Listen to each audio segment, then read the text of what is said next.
Friends, welcome back to my YouTube channel. आज हम reasoning का जो हमने फर्स्ट वीडियो की थी इनइक्वालिटी, उसका सेकंड और फाइनल पार्ट करेंगे। ठीक है। इनइक्वालिटी अपने आप में बहुत छोटा चैप्टर था और लास्ट वीडियो में मैंने आपको इनइक्वालिटी में क्या क्या पढ़ा है वो बताता हूँ। इनइक्वालिटी में मैंने आपको सबसे पहले तो कैसे बेसिक उसका होता है ये चीज़ समझाई थी। ठीक है। डेफिनेशन, कंपैरिजन, सब कुछ। उसके अलावा मैंने आपको ये समझाया था एरो मेथड कहो या फिर डोरमेट मेथड कहो वो क्या होती है करके, और उससे जल्दी से जल्दी कैसे निकालते हैं करके। वही चीज़ जैसे ए है, बी, सी और डी है। ठीक है।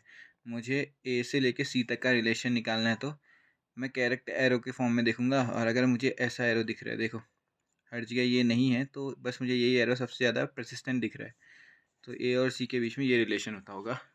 मैंने आपको ये भी बताया था कि स्टेटमेंट क्या होते हैं और कंक्लूजन क्या होते हैं। ठीक है। स्टेटमेंट कंक्लूजन की बात आई थी इसमें। उसके साथ साथ हमने कंपैरिजन वाली चीज़ें भी पढ़ी थी इसमें। उसके साथ साथ हमने एक और चीज़ पढ़ी थी, होती है आइदर और के केसेस और कुछ न्यूमेरिकल। पर आज मुझे लगता है कि काफ़ी टाइम हो गया इसको और उस वीडियो को, तो थोड़ा सा मैं आइदर और के केस को दोबारा से एक बार स्टडी करवाऊँगा। फिर उसके बाद मैं आपको कुछ इंपॉर्टेंट कंपैरिजन बताऊँगा, और लास्ट में एक एक बहुत अच्छी टेक्निक बताऊंगा जिससे आप दूसरी टाइप की इनइक्वालिटी भी सॉल्व कर सकते हो। बहुतों ने सुना होगा उसका नाम, कोडेड इनइक्वालिटी कहते हैं उसको। ठीक है। उसका भी मैं आपको एक शॉर्ट मेथड बताऊंगा। कैसा? एक ऐसा मेथड जिसके बाद आपको मतलब लगभग लगभग कम टाइम लगेगा एज़ कम्पेयर टू आपको जितना अभी लगता है। So let's start. सबसे पहले बात करते हैं कंडीशन ऑफ आइदर और। ठीक है। आइदर और के केसेस की कंडीशन के बारे में बात करते हैं। सबसे पहले तो आपको बता दूं मैं कि कंडीशन ऑफ आइदर और, जैसे कि सिलॉक्स में हमने पढ़ा था। सिलॉक्स में हमने क्या पढ़ा था? 3 कंडीशन होती है, पहले वो होनी चाहिए सेटिस्फाई, फिर जाके हम कहते थे कि हाँ भैया आइदर और की कंडीशन लगेगी कि नहीं करके। हालांकि उसके बाद 3 और 2 पेयर के स्टेटमेंट पढ़ने पड़ते थे हमें, 3 उनमें से कोई एक होता था। यहाँ ऐसा कुछ नहीं होता। इनइक्वालिटी में सबसे अच्छी चीज़ ये है कि इनइक्वालिटी में बस 3 कंडीशन देखो, और जो ये 3 कंडीशन फॉलो कर रहा है भैया वो आइदर और की कंडीशन में आता है। समझ गए? Okay, let's know about it first.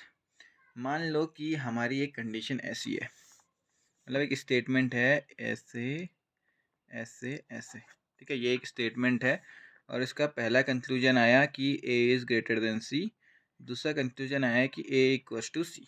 ठीक है। तो सबसे पहले तो हमने जो उस दिन करा था थोड़ा सा रिवीजन कर लेते हैं। पहली कंडीशन तो दोनों की सेम ही होती है कि क्या, दोनों एलिमेंट जो भी कंक्लूजन में होंगे, दोनों के दोनों एलिमेंट क्या होने चाहिए? सेम होने चाहिए। तो both element should be same. ठीक है। Both element should be same of two conclusion given two conclusion. ठीक है। दूसरा, यार दोनों ही इंडिविजुअली अपने आप में गलत होने चाहिए। दोनों के दोनों कंक्लूजन अपने आप में इंडिविजुअली गलत होने चाहिए। चलो चेक करते हैं। ए से सीधे एरो जा रहा है सी की तरफ, ए से सीधे जा रहा है एरो सी की तरफ, पर नीचे पे आपको मैट टाइप का ये जो इक्वल टू का साइन है ये दिख रहा है। तो इसका मतलब ये कम्प्लीटली क्या एरो नहीं है। मैंने आपको उस दिन भी बताया था कि अगर वो फिक्स कहता है कि ए सी से बड़ा है, तो फिक्स के साथ जो बीच में ये नीचे इक्वल टू का साइन आ जाता है, ये इसको फिक्स नहीं करता है, अनफिक्स कर देता है। इक्वल टू का साइन होना इसका मतलब क्या है? इसका मतलब है कि ए या तो सी से बड़ा है या तो इक्वल है। यहाँ या तो यानी कि और मतलब और भी ज़्यादा पॉसिबिलिटीज़ आ गई। डेफिनेट नहीं रहा ना ये। तो मैं डेफिनेट पूछ रहा हूँ और ये डेफिनेट है नहीं, तो ये गलत हो जाता है। वहीं इसने बोला है ए इज़ इक्वल टू सी, ये भी डेफिनेट है। तो इसने बोला है कि यार ए या तो सी से बड़ा है या तो सी के बराबर होगा, पर ये कह रहा है मुझे तो ए सी के बराबर ही चाहिए, बस उससे ज़्यादा कुछ नहीं। तो ये भी डेफिनेट है और ये इनडेफिनेट या फिर पॉसिबिलिटी में है, तो ये भी गलत हो गया है। तो both should be individually incorrect, both should be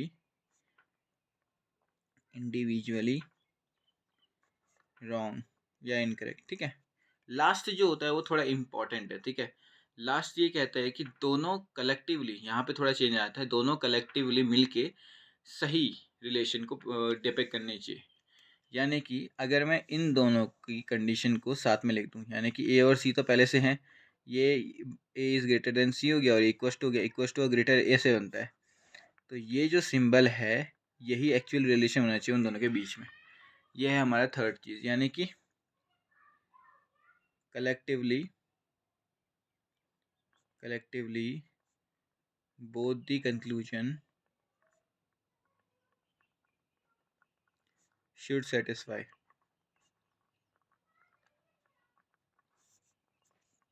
ठीक है, यानी कि दोनों कंक्लूजन मिलके उसको सेटिस्फाई करने चाहिए।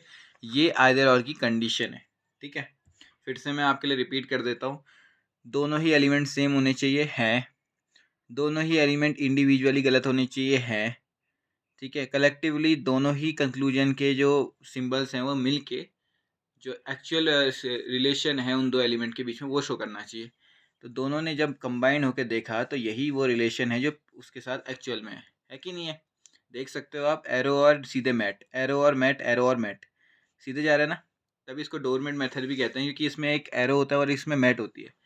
डोर का एक पर्टिकुलर वो होता है, तो डायरेक्शन होता है, डायरेक्शन को हम एरो से भी रिप्रेजेंट करते हैं। तो डोरमेट मेथड ऐसे कहलाई जाती है। मैट इक्वस टू को कहते हैं और डोर वाला जो है वो एरो का साइन देता है, ठीक है। तो जहाँ पे भी आपको थोड़ा भी कन्फ्यूजन होता है तो आप बता सकते हैं या फिर प्रीवियस देख सकते हैं, उससे आपका कंक्लूजन क्लियर हो जाएगा। तो ये थे आपके आइदर और की थोड़ी सी कंडीशंस। पर इसमें एक इम्पॉर्टेंट केस भी आता है। क्या आता है? एक इम्पॉर्टेंट केस आता है, जैसे कि एक कंडीशन है, ये एक स्टेटमेंट हो गया और इसका पहला कंक्लूजन है ये, दूसरा कंक्लूजन है ये, ठीक है। दूसरा कंक्लूजन है ये, पहला कंक्लूजन क्या है? पहला कंक्लूजन है A is greater than B और दूसरा है A is less than B. Sorry, यहाँ पे ऐसा होगा, यहाँ पे ऐसा होना चाहिए। अब ठीक है, ठीक है। तो चलो इसको समझते हैं एक बार। सबसे पहले तो इस कंडीशन में हम आइदर और को चेक करते हैं। आइदर और की पहली कंडीशन क्या थी? ए और बी, दो एलिमेंट यहाँ पे है तो दो एलिमेंट यहाँ पे भी होने चाहिए, सही है। दूसरा, दोनों ही इंडिविजुअली गलत होने चाहिए। A is greater than B, नहीं हो रहा। B is greater than equals to A, ये भी नहीं हो रहा, तो ये भी सही हो गया। थर्ड स्टेटमेंट कह रहा था कि दोनों को अगर हम मिला दें, क्या करते हैं, दोनों को अगर हम मिला दें तो फिर उसके बाद क्या होना चाहिए, हमारा जो रिलेशन है वो सेटिस्फाई होना चाहिए। अब ज़रा मुझे एक बात बताओ, ये और ये वाला सिंबल क्या बनाएगा ये? कोई ऐसी एंटिटी होती है क्या जो एक टाइम पे किसी से बड़ी भी हो, किसी से छोटी भी हो और किसी के बराबर भी हो? ऐसा कोई वैल्यू एग्जिस्ट करती है, बताओ दुनिया में? ऐसी कोई वैल्यू एग्जिस्ट ही नहीं करती, तो इसको क्या कहते हैं? Can't be determined. क्या कहते हैं? Can't be determined. कहते नहीं कहते? तो अगर मैं इन दोनों के सिंबल को मिक्स कर दूं तो ए और बी का जो रिलेशन है वो कांट बी डिटरमाइंड हो जाएगा। है क्या ऐसा? ए और बी के बीच में जो रिलेशन है वो कांट बी डिटरमाइंड? बिल्कुल है। ए सी से तो बड़ा है और बी भी सी से बड़ा है, पर मैं ये कह सकता हूँ क्या ए बी के इक्वल है? नहीं कह सकता। ए बी से बड़ा है, ये भी नहीं कह सकता। बी ए से बड़ा है, ये भी नहीं कह सकता, क्योंकि फिक्स तो दिया ही नहीं ना उनके बीच में। तो उनका बीच का रिलेशन हम डिटरमाइन कर ही नहीं सकते। और ये दोनों मिलके भी यही कह रहे हैं कि इनका रिलेशन कांट बी डिटरमाइंड। तो ये एक्चुअली में एक आइदर और का केस है और बहुत ही इंपॉर्टेंट केस है, ठीक है। ये केस नंबर 1 है। दो केस होते हैं, पहला केस मैंने आपको पढ़ा दिया है। उससे पहले नॉर्मल जेन्युइन केस जो होता है या जनरल केस, वो ये है। फिर से एक बार याद करने के लिए, दोनों के एलिमेंट सेम होते हैं, दोनों इंडिविजुअली गलत होने चाहिए कंक्लूजन में, और कलेक्टिवली दोनों ही कंक्लूजन के जो सिंबल्स हैं वो रिलेशन को सेटिस्फाई करने चाहिए, ठीक है। पहले वाले केस में यही हुआ। पहले वाले केस में दोनों के दोनों सेम ही एलिमेंट यूज़ हुए हैं दोनों कंक्लूजन में। दूसरा, दोनों इंडिविजुअली गलत हैं। लास्ट, इनका सिंबल बिना के कैन नॉट डिटरमाइन का फॉर्म बन गया है और कैन नॉट बी डिटरमाइंड ए और बी का यहाँ पे स्टेटमेंट में भी हो रहा है, ठीक है। अगली कंडीशन, अगली भी इंपॉर्टेंट है। ये भी क्वेश्चन में बहुत आती है, बहुत ज़्यादा इंपॉर्टेंट। पहली वाली उतनी इंपॉर्टेंट नहीं थी जितनी सेकंड वाली इंपॉर्टेंट है, पर पहली वाली भी इंपॉर्टेंट कह सकते हो। पहली वाली के हिसाब से ही करते हैं।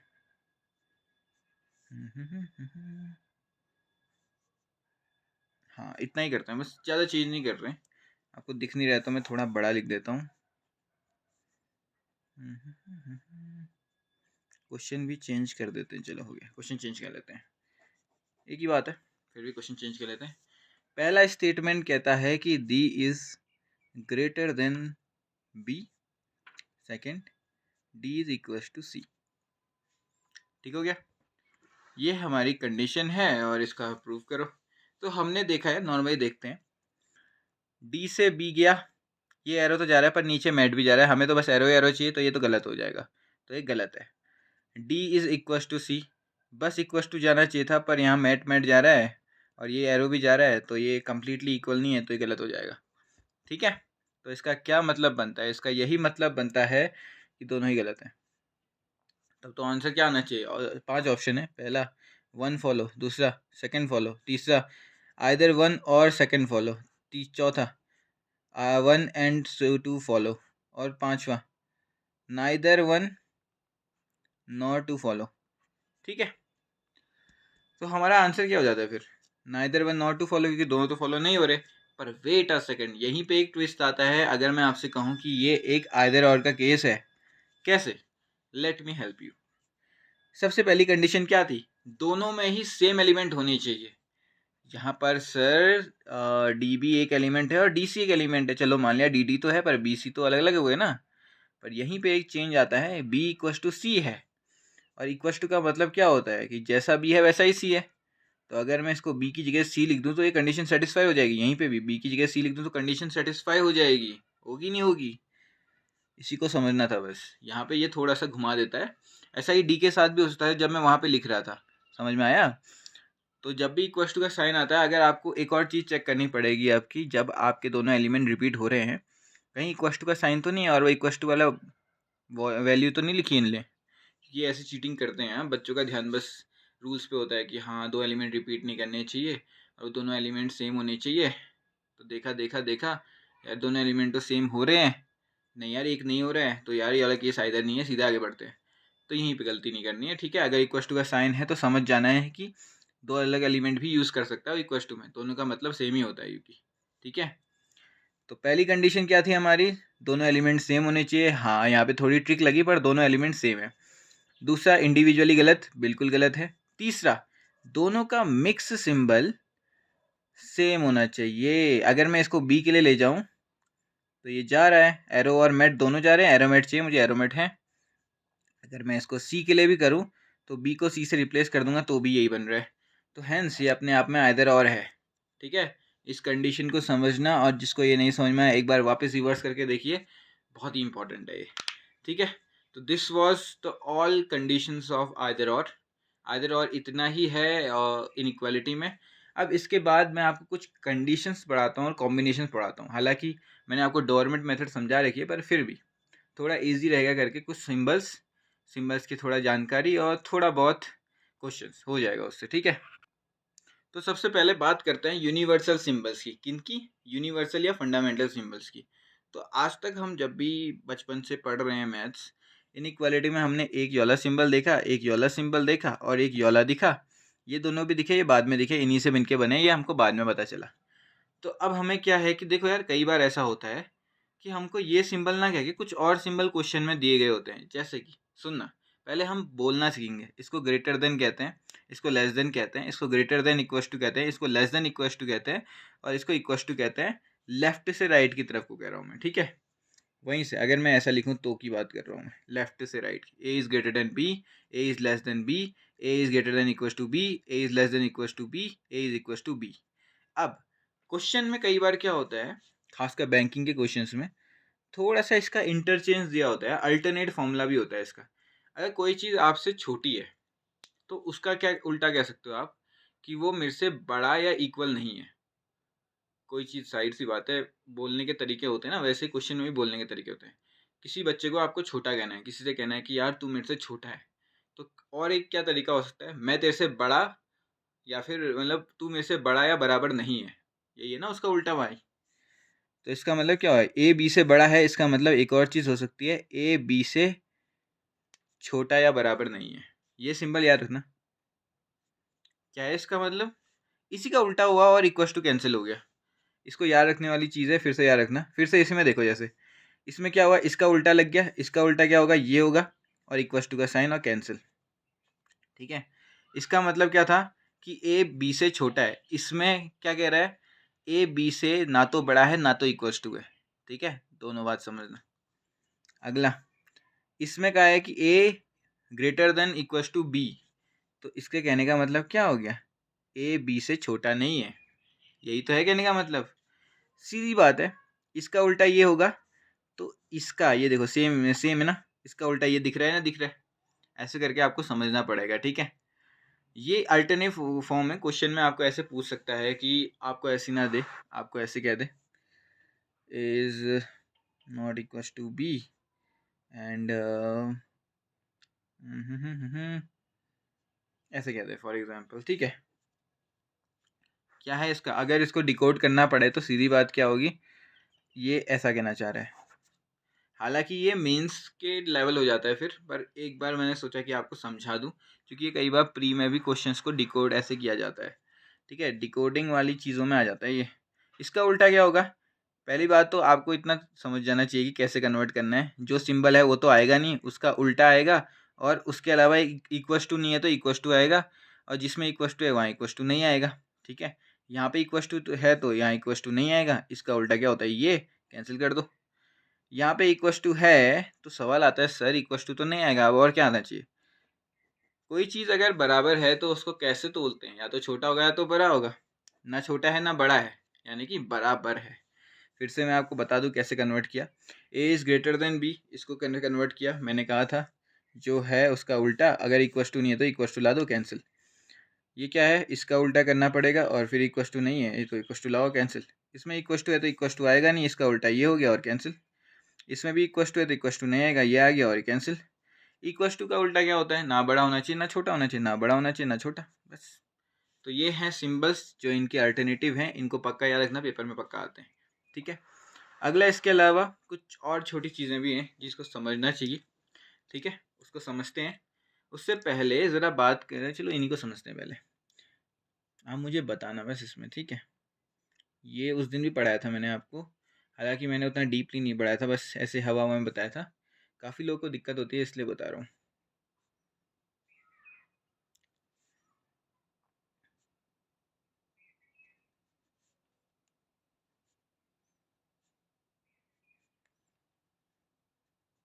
चलो पहले इतने तक बात करते हैं। मुझे फाइनल ए और सी के बीच में, हर किसी में ए और सी के बीच में रिलेशन बताओ। इसका क्या रिलेशन होता होगा, A is greater than B equals to C. इसका रिलेशन ये होता होगा, उस दिन मैंने आपको बताया था ये लंबे मतलब इक्वस टू होने का कोई फ़र्क नहीं पड़ता, सिंबल वही रहता है, तो ये वही रहेगा। देखो एरो है, एरो बी या सी बराबर ही है, बी को कहो या सी को कहो करके, ठीक है। तो इक्वस टू का कोई मान नहीं, एरो का एरो एरो एरो जा रहा है, और नीचे डोर नहीं है, तो सीधे क्या हो गया, ए एरो सी, ए एरो डोर और ए सी। तो एरो एरो ही बराबर जा रहा है, डोर नहीं आ रहा तो एरो ही होगा बस। जो सिंबल दोनों के साथ होगा वही सिंबल मैक्सिमम, सॉरी, जो दोनों में ही मेजॉरिटी पे होगा वही मेन सिंबल होगा। अगर दोनों ही मेजॉरिटी पे होंगे तो दोनों सिंबल एक्सेप्टेबल होंगे। जैसे नीचे वाला, दोनों ही सिंबल हैं यहाँ पे, तो दोनों ही सिंबल एक्सेप्टेबल है, ठीक है। ऐसे करके निकालना है। अब यहाँ पे देखो ए और सी के बीच में रिलेशन, अब यहाँ से देखते हैं हम सी से। मैंने कहा था एरो बड़ा हो या छोटा हो एरो ही रहेगा, तो ए से सी गया, सॉरी सी से ए गया, ये आ गया। ऐसे ऐसे ही और कंडीशंस भी होती हैं, जैसे ये आ गया, इसमें क्या जाएगा, सी से ए जा रहा है, पर देखा जाए तो यहाँ पे डोर नहीं है, सॉरी यहाँ पे मैट नहीं है, यहाँ पे है, तो एक ही बार तो है, तो एक बार होने से नहीं चलता भाई, सब जगह बराबर होना चाहिए, ठीक है। अगला, अब यहाँ पे दोनों जगह पे है ना, मैट भी है और एरो भी है, तो दोनों ही सिंबल एक्सेप्टेबल हो जाएंगे, और ऐसे करके हमारे क्वेश्चन बन जाते हैं, ठीक है। ये आपकी सहूलियत के लिए, समझने के लिए मैंने लिखा था, ताकि आपको समझ में आए कि कैसे होता है, क्या चलता है सीन शॉट, ठीक है। अब इसके अलावा एक छोटी सी टेक्निक और ट्रिक कह सकते हो, वो समझानी बाकी है, और फिर इनइक्वालिटी के हम कोडेड, प्योर कोडेड फॉर्म को कैसे सॉल्व करना है वो बताऊंगा, ठीक है। ओके, अगला जो हमारा टॉपिक है वो है मैजिक बॉक्स। जी, आप कहेंगे कि सर ये जादू चीज़ें कहाँ पढ़ाने लग गए हो, ये तो इनइक्वालिटी है। तो इस इनइक्वालिटी में एक ट्रिक का यूज़ है जिसको मैजिक बॉक्स कहा जाता है। एक ऐसा बॉक्स जो आपको कुछ चीज़ें याद करने में मदद करेगा। कैसे, जो मैंने अभी आपको थोड़ी देर पहले पढ़ाया, ये वाली चीज़ें, ठीक है। ये वाली चीज़ें अक्सर लोग भूल जाते हैं, तो उनको डोरमेट या फिर एरो वाली मेथड याद नहीं रहती है, और देखा जाए तो कहीं ना कहीं बेसिक्स तो याद होने ही चाहिए। अगर नहीं होता याद तो ट्राई करना याद करने की, एरो वाली मेथड सबसे इजी मेथड लगती है मुझे। अगर फिर भी आपको याद नहीं होती तो एक मैजिकल बॉक्स मेथड भी होती है। ये मेथड का हालांकि सिग्निफिकेंस कोडेड इनइक्वालिटी में ज़्यादा है, पर ये नॉर्मल इनइक्वालिटी में भी बहुत काम आती है। जैसे देखो, आपको अगर एक मैजिकल बॉक्स ड्रॉ करना है तो ऐसे ड्रॉ करोगे, ऊपर पे एरो यहाँ और नीचे पे एरो यहाँ, लेफ्ट से राइट लिखते हैं ना हम, तो ऊपर पे लेफ्ट से राइट और नीचे राइट टू लेफ्ट। क्या हुआ मतलब इसका? ठीक है। अब हमेशा याद रखना कि इक्वस टू हमेशा मिड में आएगा, बस इतना याद रखना है आपको, इक्वस टू हमेशा मिड में आएगा बस। देखो यहाँ से एरो इस तरफ को गया है, तो यहाँ से एरो इक्वस टू से टच हुआ और इक्वस टू का सिंबल लेके चले गया, तो इस साइड इक्वस टू के इस साइड इक्वस टू वाले आएंगे और इस साइड नहीं आएंगे। तीन चीज़ें याद रखनी है। पहला, लेफ्ट से राइट ऊपर पे जाएगा एरो, फिर उसके बाद राइट टू लेफ्ट नीचे आएगा, तो ये पहला हो गया।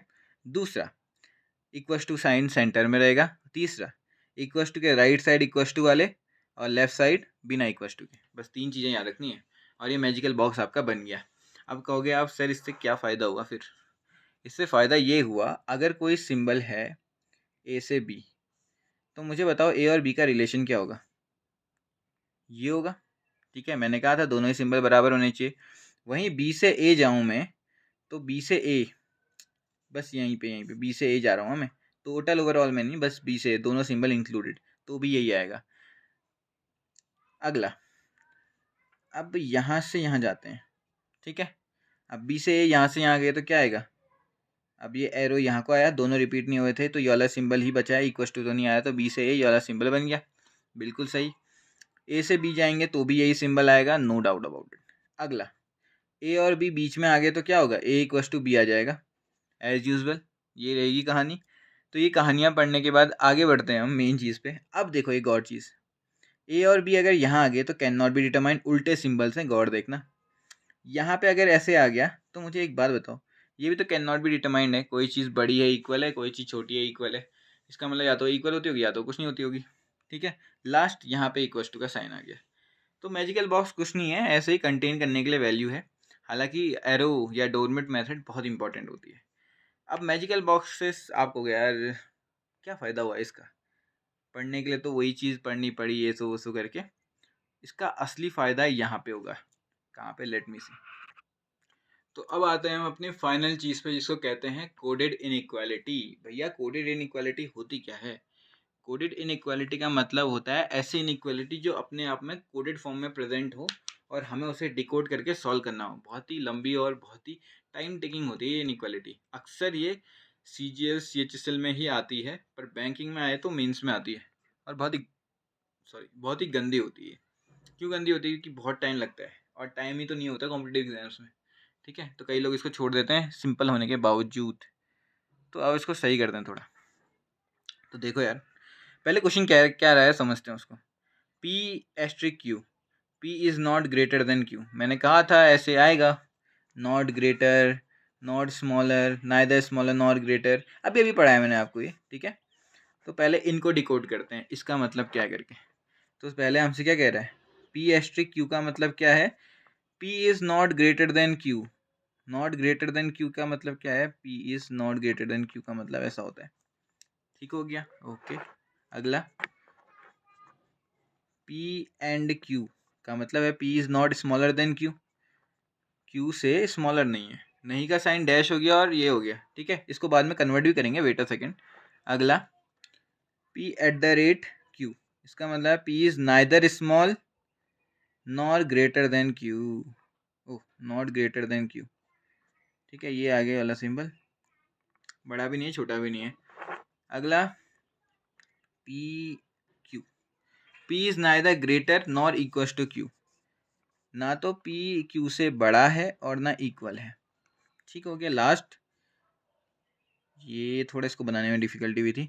P is neither small nor equal to Q, ना तो छोटा है ना तो इक्वल टू है Q के। ओके, तो अभी अभी हमने पढ़ा था कि इसको चेंज कैसे करते हैं, फटाफट से सीखते हैं। इसका उल्टा, इक्वल टू नहीं है तो इक्वल टू लगा देंगे, इसका उल्टा इक्वल टू नहीं है तो इक्वल टू लगा देंगे, इसका उल्टा नहीं तो ये तो दोनों तो ना तो बड़ा है ना तो छोटा है, इसका मतलब इक्वल टू हो गया। इसका उल्टा ये हो गया और इक्वल टू है तो नहीं लगाएंगे। इसका उल्टा ये हो गया, इक्वल टू नहीं है तो ये लगाएंगे। ओके, इससे हमारे सिंबल तो निकल ही आए। तो इसका मतलब क्या है? एस्ट्रिक का मतलब ये है, एंड का मतलब ये है, ये। ठीक है, इतना सॉल्व करने के बाद आप बार बार क्वेश्चन देखते रहोगे क्या? अगर आपको मान लो क्वेश्चन में पूछ लिया कि ये कैसे है वो कैसे है, तो बार बार आप सॉल्व करते रहोगे क्या? फॉर एग्जांपल एक क्वेश्चन दिया है आपको,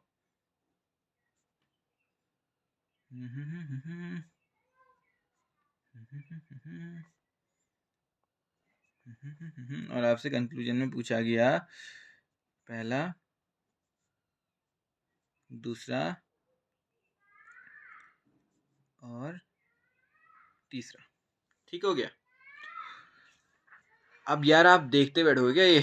हाँ, एल का मतलब पहले इसको चेंज करते हैं, फिर इसको ऐसे तो रात हो जानी है। साफ बता रहा हूँ मैं, ऐसे तो रात हो जानी है और आपके क्वेश्चन भी नहीं होने हैं। साफ है बात। ठीक है, इसको हमेशा समझना कि कोरियन इक्वलिटी को करना थोड़ा सा आसान पड़ जाता है अगर आपको मैजिक बॉक्स पता है तो। चलो आपको मैजिक बॉक्स का इस्तेमाल दिखाता हूँ मैं फटाफट से। मैजिक बॉक्स कैसे बनता है? पहला एरो इस तरफ, दूसरा एरो नीचे की तरफ, इक्वस टू बीच में, इक्वस टू के राइट में, सब इक्वस टू। अब एरो की डायरेक्शन में डायग्राम बना देते हैं। बन गया। अब मुझे बस इतना करना है कि ऊपर के जो सिंबल आए हैं ना, इनके सब्स्टिट्यूट मुझे उसी मैजिक बॉक्स में लिखने हैं। ठीक है, तो देखो इसका क्या था क्वेश्चन में, अभी अभी आपने देखा होगा कि इसका सी था, इसका परसेंटेज था, इसका एंड था, इसका एंड था, और क्या था, इसका क्या था, इसका एस्ट्रिक था, और इक्वस टू का क्या था, इक्वस टू का था @ ठीक है, बस यहाँ से गौर से देखो। इसका साइन ये था, इसका साइन ये है, इसका साइन ये है, इसका साइन ये है, और इसका साइन ये है। अगर आपको मैजिक बॉक्स, आपको बस एक मैजिक बॉक्स बनाना है और उसके बगल में ये बनाना है। अब आपका काम यहाँ से और आसान हो जाएगा। क्या करना है आपको, L@T ऐसे करके है, तो चेंज करने की कोई ज़रूरत ही नहीं है। क्यों? ज़रा मेरे को एक बात बताओ, अभी अभी मैंने बोला था कि ए और बी में अगर ऐसे साइन होगा तो कौन सा सिंबल आएगा? ये वाला सिंबल आएगा। क्यों? क्योंकि इसके इन दोनों में ऐसे क्रॉस है, एरो तो आ रहा है पर डॉर मैट नहीं आ रहा है, तो यार एरो एरो एक्सेप्टेबल होगा। यानी कि सी मतलब इसमें और इस सिंबल में ये एक्सेप्टेबल होगा, वैसे ही इसमें और इस सिंबल में ये एक्सेप्टेबल होगा। ऐसे करके इजी पड़ जाता है। ठीक है, अभी देखते हैं क्वेश्चन और समझ में आ जाएगा। देखो, B is percentage of L, ये आ रहा सिंबल, बी और एल में यहाँ को जाते हैं। ठीक है, एंड ये हो गया, और ये @ इक्वल, मैंने कल ही कहा था कि इक्वल, अभी भी कहा था कि इक्वल्स टू के साथ कोई भी सिंबल हो इक्वल्स टू ही रहता है, तो ये किसी के साथ भी आएगा तो वही सिंबल रिप्रेजेंट होगा। तो बी और एल के बीच में कौन सा सिंबल है? बी और एल के बीच में ये वाला सिंबल है, ये एंड का सिंबल है। एंड का मतलब ये वाला सिंबल है, तो बी और एल के बीच में ये रिलेशन है। अगला, बी के ये @ का मतलब क्या होता है? @ के मतलब इक्वस टू है, सॉरी @ हाँ @ ही है, @ का मतलब इक्वस टू है। और ऊपर से एक और चीज़ यूज़ हुई है, वो है परसेंटेज साइन, ये वाला साइन भी यूज़ हुआ है। ठीक है, तो कहीं ना कहीं ये तो गलत हो जा रहा है, फिर हो रहा है नहीं हो रहा है गलत? सिंबल सही लिखे क्या मैंने? Let me check once. तो देखते हैं, हमने इस वाले का सिंबल हाँ सही लिखा है, तो ये क्वेश्चन में ही है। देखो, B is equals to L, लग रहा है क्या B is equals to L? हाँ है, पर ये वाला साइन तो ये वाला है ना, अभी अभी निकाला है हमने। तो यार ये डेफिनेट इक्वल मांग रहा है और ये मतलब पॉसिबिलिटी में इक्वल है, तो ये भी गलत, ये भी गलत। यू एस्ट्रिक एल कह रखा है। यहाँ पे देखते हैं यू और एल के बीच में क्या रिलेशन है, पहले वो देख लेते हैं। यू से सी गया, सी यहाँ पे है, ओके। फिर उसके बाद परसेंटेज आ गया। अभी अभी मैंने आपसे बोला था कि ये दोनों अगर एक साथ आ गए ऐसे में, तो ये क्या हो जाएगा? CND हो जाएगा, कैन नॉट बी डिटरमाइंड हो जाएगा। जी हाँ, ये भी गलत है। ठीक है, कहाँ आप इसको डिकोड करते, फिर इसको डिकोड करते, फिर इसको इतना टाइम नहीं होता है एग्जाम में। तो आपको करना क्या है, आपको बस इनको डिकोड करना है। यहाँ से ये किया, फिर उसके बाद अगला स्टेप मैजिक बॉक्स से इनको कन्वर्ट कर दिया, उसके बाद अगला स्टेप यहाँ से कंपेयर करते बैठा, बस हो गया। इन दो के बारे में पूछा था, इन दोनों के बारे में यहाँ पे लिख दिया। किसको देख के? इसको और इसको देख के। इन दोनों के बारे में पूछा था, पहले से निकाला था, फायदा में रह गए। यू और एल के बारे में निकालना था, सीधे यू से एल की तरफ जाएंगे और इनको देखते हुए जाएंगे, और यहाँ से पता चल जाएगा हमें कि वो लगना है कि नहीं लगना है। ठीक है, तो ये इतना ईजी होता है कोडेड इनइक्वालिटी, अगर आप किसके यूज़ से करो, अगर आप इसके यूज़ से करो, मैजिक बॉक्स के। तो आई होप आपको मैजिक बॉक्स समझ में आया होगा। मैजिक बॉक्स के बहुत सारे प्रोज हैं, बहुत ही फ़ायदे हैं अगर आप मैजिक बॉक्स इस्तेमाल करते हो तो। ठीक है, आओ 2-3 क्वेश्चन और करते हैं, पर ये नॉर्मल इनइक्वालिटी के करेंगे, देखते हैं कि आपका मतलब प्रैक्टिस कैसा चल रहा है। 2-3 क्वेश्चन कराऊंगा मैं, ज़्यादा नहीं, फिर उसके बाद इस वीडियो को एंड रखते हैं। और जिसको कोडेड इनइक्वालिटी में प्रॉब्लम होती है, सीधे इस वीडियो, ठीक है, ये वाला पार्ट पक्का देखना। इस पार्ट को देखने के बाद क्वेश्चंस करना, सीधे क्वेश्चन। और अब मतलब यार पहले पार्ट करने से पहले क्वेश्चन करना, और एक बार इसको देखने के बाद क्वेश्चन करना। स्पीड में कितना चेंज आया वो आपको खुद पता चल जाएगा। और जितना आप इसके साथ प्रैक्टिस करते रहोगे, जितना आपको मैजिक बॉक्स याद होते रहेगा, एक टाइम ऐसा भी होगा जब आपको ये एरो एरो बनाने की जरूरत नहीं होगी, सीधे लिखोगे, आपको पता होगा कि इसके बाद ये आएगा, इसके बाद ये आएगा करके। ठीक है, और जितना आपको ये याद रहेगा ना, उतना ईजी पड़ेगा। कुछ 2-3 क्वेश्चन करते हैं, फिर इसको ख़त्म ही करते हैं। ओके, तो फाइनल क्वेश्चन हमारे यहाँ से ये 3 क्वेश्चन मैंने इसलिए रखे थे, देखो यार मैं पहले करवा चुका हूँ ये क्वेश्चन, तो मैं इसको बताने नहीं वाला था, बट एक चीज़ थी जो रह गई थी, उसके लिए मैंने न्यूमेरिकल शुरू किया। वो क्या था, कहीं पे अगर आपको ये दिख जाता है कॉमा कॉमा कॉमा कॉमा, ठीक है, कॉमा की वजह से डरना नहीं है। कॉमा का मतलब ये है कि इनका रिलेशन यहाँ तक ख़त्म है, फिर ये नया रिलेशन है जो इस रिलेशन का कहीं ना कहीं क्या होगा, थोड़ा सा लिंक्ड और चेंज्ड अप होगा। कैसे, देखो एम का रिलेशन जेड तक दिखा रखा है, फिर यहाँ देखो जेड का रिलेशन आर के साथ दिखा रखा है, अलग से दिखा रखा है। भाई इतना ही अंतर होता है और कुछ अंतर नहीं होता। बाकी क्वेश्चन सेम होता है, हमें थोड़ा देखना पड़ता है। तो आओ क्वेश्चन की तरफ आते हैं सीधे। हम किस मेथड से करेंगे, हम करेंगे डोरमेट मेथड से, जहाँ पे डोर का मतलब एरो हो जाएगा, मैट का मतलब नीचे इक्वल टू का सिंबल हो जाएगा, ठीक है। और एक चीज़ हमेशा याद रखना है सॉल्व करने से पहले, जहाँ पे भी सारे सिंबल रिपीट होंगे वही सिंबल एक्सेप्टेबल होगा। अगर सब जगह बस एरो ही एरो है तो एरो एक्सेप्टेबल है, सब जगह एरो सिंबल है, एरो मैट है तो वो एरो मैट होगा। अगर सब जगह बस मैट ही मैट सिंबल है तो मैट ही आएगा बस, ठीक है। पर मैट ही मैट सिंबल है तो मैट ही आता, अगर वो प्योर मैट होगा तो इन प्योर में नहीं आएगा प्योर मैट, ठीक है। इस चीज़ को भी याद रखना। जैसे फॉर एग्जांपल आपने एक यहाँ पे ये देखा, फिर उसके बाद एक सिंबल ये वाला देखा, तो आप बाद में इक्वस टू नहीं कह सकते, क्योंकि इक्वस टू का मतलब होता है जो भी सिंबल इक्वस टू के साथ आएगा वही डोमिनेट करेगा, ठीक है। तो इक्वस टू और इस वाले एरोमेट वाले सिंबल में एरोमेट सिंबल थोड़ा सा बड़ा हो जाता है, या फिर सिग्निफिकेंस उसका इक्वस टू से ज़्यादा हो जाता है, इसलिए इक्वस टू डोमिनेट नहीं कर पाता उसे, यही आ जाता है लास्ट में। चलो फिर आगे बढ़ते हैं। आर से सी तक एरो जा रहा है, तो आर से पहले हम जेड गए एरो, जेड से फिर ए गए, बिल्कुल ए से फिर सी गए, बिल्कुल सही चल रहा है भाई ये। आर ने जेड से एरो मारा, फिर जेड से ए इक्वली थे, तो फिर यहाँ से सी एरो मार दिया, भले ही मैट था पर मैक्सिमम सिंबल क्या है, एरो का है तो एरो आ गया। एम से ए, एम से सी गए, सी से ए जा सकता था पर उल्टा सिंबल आ गया, तो यहीं पे एरो कैंसिल हो गया, नहीं। तो पहला सही दूसरा गलत। अगला क्वेश्चन समझ में आया होगा, नहीं आया तो फिर आप एक बार प्रीवियस के देख सकते हैं। फर्स्ट वीडियो में मैंने इसका बहुत अच्छी से मतलब बता रखी कैसे करना है। दूसरा, के से एल, के इक्वल टू एल है, पहले के कहाँ है वो देखते हैं, के यहाँ पे है और एल कहाँ पे है, एल तो यहाँ पे है। के से एम रिलेशन गया हमारा एरो में, और एम से एल जो भी रिलेशन था नहीं हो पाएगा क्योंकि इक्वल टू का सिंबल चाहिए था, इक्वल टू है ही नहीं। दूसरा सिंबल आता है हमारा, एम से एरोमेट आ रहा है क्यू की तरफ, एम से क्यू की तरफ जा रहा है। देखो एम का पी के साथ रिलेशन है, पी का क्यू के साथ रिलेशन है, तो देखो यार एम से एरोमेट पी तक जा रहा है, पर यहाँ पे एरो क्यू आ गया, तो बस एरो एरो ही तो आ रहा है, एरोमेट नहीं आ रहा है, तो ये भी गलत हो गया, माय गॉड।